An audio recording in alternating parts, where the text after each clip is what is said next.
ଆମେ କଞ୍ଚା ବିଲାତି ଚଟଣି କରିକି ଖାଇବା।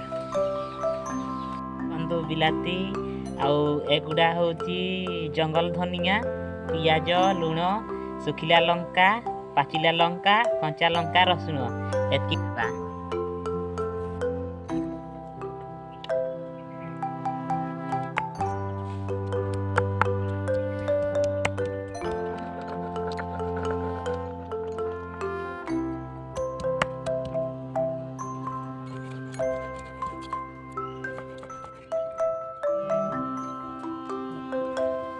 ଦେଖନ୍ତୁ ବିଲାତି ଚଟଣି ହେଇଯାଇଛି। ଆଜି ମୁଁ ଖାଇବି ପଖାଳ ଭାତ ସହିତ ଶାଗ ଭଜା, ବିଲାତି ଚଟଣି ଆଉ ଶୁଖୁଆ ଆଉ ଆମ୍ବ ତରକାରୀ।